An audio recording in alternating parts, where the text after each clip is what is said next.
That takes us to our next point, which is grindception. Ladies and gentlemen, those of you that listen to Elite Week heard me say it before Elite came out. You heard me say it again in the alpha. You heard me say it on week 1 of launch. And now I'm coming back to you to say it again. The grind is real with Odyssey. But more than real, it's also extra. And here's why.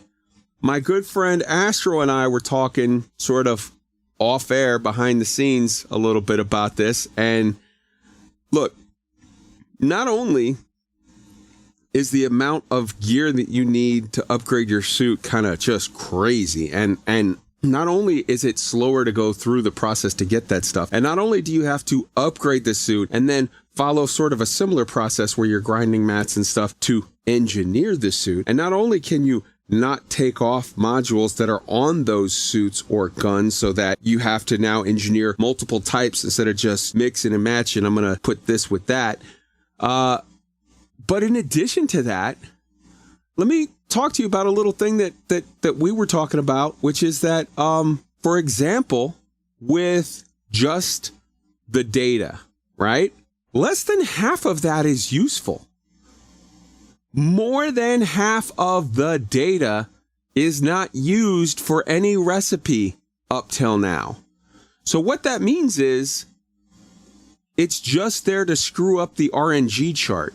If you go up there and you need an opinion poll and there's 80 different things that can spawn there, and, you know, only 30 of them are actually used for anything, that means you have a much greater chance of getting a thing that you have no use for ever when you're just trying to get that opinion poll. You're just trying to get that manufacturing instructions or whatever. Like, this is, I believe, and I said it to Astro flat out, I think that this is by design. I think that Frontier realizes that once we get all of our gear set, we're all going to turn around and notice, hey, there's no here. The plant gun stuff is kind of just point and click and win. There's no game loop there yet. The hacking, remember they said earlier, they said, well, you know, e-breach, you'll use it every once in a while, but it's expensive. Hacking is what you're going to, you know, really be doing most of the time. And I was like, oh, I was excited. I'm like, okay, there's going to be a mini game. You're going to have to whatever. You're going to have to beat the system. You're something. No. Hacking is apply e-breach and win. Done. What? Scavenging is, you know, cut open a lunchbox, take the 3 things, you win. The only exciting part of scavenging is sometimes you have to go shoot a guy when they show up to defend it. That's not scavenging. That's combat close to scavenging. Astro, hop in on this. Yeah, I mean, just as you said, we talked about it. I began actually looking into the numbers behind it, and when it comes to data that you pull out of data ports, it looks like it is in the vicinity of like 60-65%. Again, we don't have all the data just yet, but 60-65% of data has, at this point in time, no use at all. You don't use it for unlock, you don't use it for upgrading suits, you don't use it for engineering. They have no use. I'm not saying that it's not going to be something we can use in the future, but for now, it is just an extension of the grind wall. It just means that, yeah, a lot of the data you get, you have no need for. And it's actually even worse with items. All the not, again, we're going to have to be accurate here with the names. I think they're called items and not the commodities. So stuff like all these boxes you find, like health monitors and those kind of things, GMEDs, those kind of things.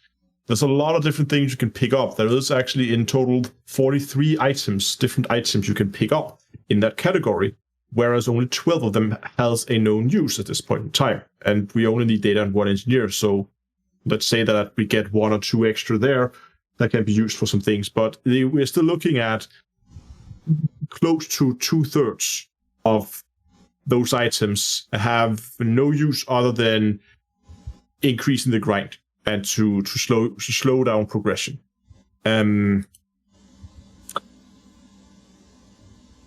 I think it's a shame that it has to be like that. I would much rather, especially because those 2 items, specifically when we're talking about data and we're talking about items, are not cross-tradable.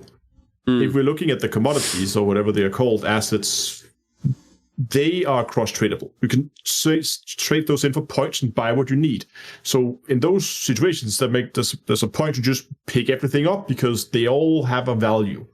But here, they literally have no value. But you can sell them for credits, but those credits amounts are so low that it's not really worth your time unless you have a spare room in your backpack.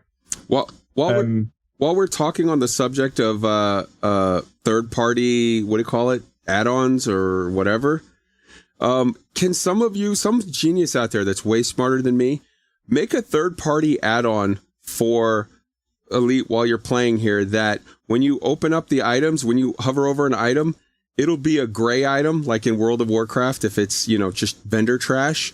It'll be like red if it's tradable. It'll be blue if it's used for upgrade, and it'll be, say, yellow if it's used for an engineering thing. Please, somebody do that for me. I'm too dumb to know how to make that work. Sorry, I interrupted you. Go, Astro. No, that's. I think I'm pretty much done. I think it's a shame it has to be like that, but well, it is, and I can only hope that it's not just there to be added as a grind wall, and there's going to be a lot of stuff that we can use these for in the future. But I guess we'll have to wait and see. Hey, Astro, you're a smart fella. Maybe you could make a little thing that does that with the gray item and the red for the tradable and the blue for the upgrade and the yellow for the engineering. Huh? Put it on Commander's Toolbox? What do you say? Yeah, I don't know. I'm not, now we're talking front-end stuff. Oh. See, I don't even know what the hell that is referencing, but yeah, okay. All right. Front-end is everything you see. Back-end is all the stuff that you don't see.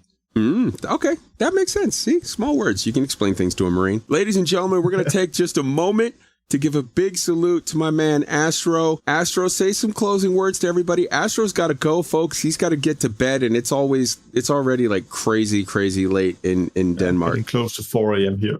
So I better go and get some sleep. No, but thanks a lot for having me, and I think there's going to be some exciting times ahead with Odyssey, and I'm really looking forward to this unofficial beta period ending and getting everybody on board from both console, PC, and everything. Getting Odyssey for real. I know it's going to be a while, but it's going to be there hopefully soon. And Astro gave us a sneak peek before we went live on air with what's coming in this week's Hello Dave, and yeah, man, good stuff. And I know that there's some cool stuff coming next week on the channel. So go check him out for all of your guide needs and news. Thanks, Astro. See you next time. Thanks, Astro. See you next time. Right Thanks on, a lot, man. Astro, man. See you, Astro.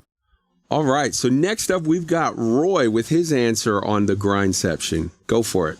Yeah, so I think a grind that takes a long time to upgrade suits, materials, or suits or guns or whatever can be okay if the way to get the materials you need is connected to fun game loops. I mean, in past shows, we've lamented about how in Horizons, people can zoom through the progression of ships, quote unquote, too fast and miss out on the fun of, there's that whole thing, right? Mm-hmm. But I think a major design difference between Odyssey and other first-person shooters is that the loot that you need to upgrade stuff or the upgraded weapons themselves don't drop directly from the opponents you kill.